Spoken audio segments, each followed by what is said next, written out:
நல்ல உள்ளங்கள் எல்லாரும் ஒன்னா சேர்ந்தாதான் இந்த பிள்ளைங்களுக்கு நம்மளாவது ஒரு தீர்வு கொடுப்போம். நம்ம டாக் லவர் எவ்வளவு பேரு வசதி வாய்ப்போட இருக்கிறீங்களோ அவங்க எல்லாம் கெஞ்சி கேட்கிறேன், இந்த இல்லாதவங்களுக்கு டாக் லவர்கள் ரோட்ல போய் சாப்பாடு வைக்கிறவங்களுக்கு எல்லாம் ஹெல்ப் பண்ணுங்க, அவங்களுக்கு இடம் வாங்கி கொடுங்க. அவங்க ஒரு 100 200 இப்படி பராமரிச்சாங்கன்னா நம்மளே நம்ம காப்பாத்திடலாம். நம்ம ஏன் அவங்க சொல்லி நம்ம செய்யக்கூடாது, நம்மளே செய்யணும்னு தான் நான் அடிக்கடி சொன்னேன். நம்மளே பராமரிக்கணும், நம்மளே தூக்கணும். எல்லாரும் தூக்குங்க. முடியாத பிள்ளைங்களை மட்டும் தூக்க கூடாது, எல்லா பிள்ளைங்களையும் நம்ம தூக்கணும்னு நாங்க சொன்னோம். நாங்க அடிக்கடி சொல்லியிருப்போம். அடிக்கடி சொன்னேன், முடியாத பிள்ளையும் தூக்குங்க, முடியாத பிள்ளையும் மட்டும் தூக்காதீங்க, நல்ல பிள்ளையும் தூக்கி பராமரிச்சு ஓரம் கட்டி கருத்தடை பண்ணி கரெக்டா நம்ம கண்ட்ரோல் பண்ணணும்னு நாங்க அடிக்கடி சொன்னோம். இப்ப கடைசியில இப்ப என்ன வந்துட்டாங்களா, நல்ல பிள்ளைங்களை பிடிச்சேன்னு என்னென்ன சொன்னாங்க ஒரு சில பேரு.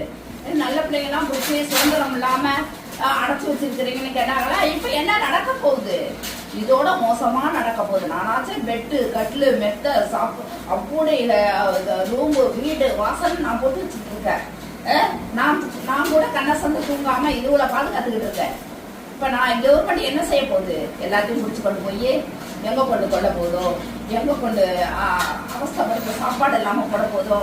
நான் கோயில்ல போய் அப்படியே வேண்டியிருக்கேன், அப்படியே மன உருகி வேண்டிடுவேன். இதுக்கெல்லாம் சாட்சி கடவுள் தான், நான் சொல்றதுதான்.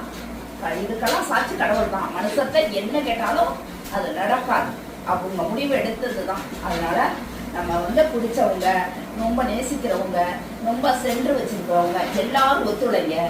உங்களால முடிஞ்சதெல்லாம் பிள்ளைங்களை பராமரிங்க. நானும் இப்ப அந்த சென்டருக்கு போயிட்டாக்க இங்க இருக்கிற குட்டி வேணும், மனசே சரி இருக்காது, என்ன பண்ண போதும், வயிற்ற எரியுது.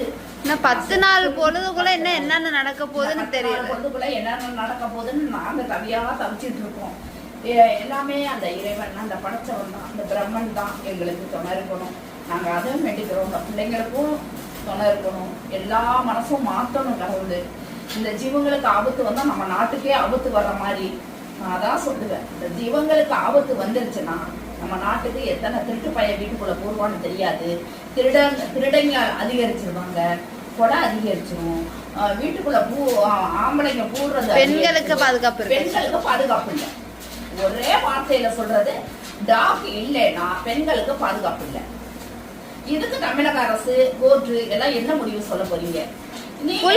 குழந்தைங்க கடிக்குதுன்னு மட்டும் எல்லாம் சொல்றீங்க, அந்த குழந்தைங்க என்ன பண்ணிருக்குன்னு யாராவது சொல்றீங்களா? எத்தனை வீடியோ பார்க்கணும், அந்த குழந்தைங்க அடிக்கிறதுனால தாங்க அது கடிக்குது.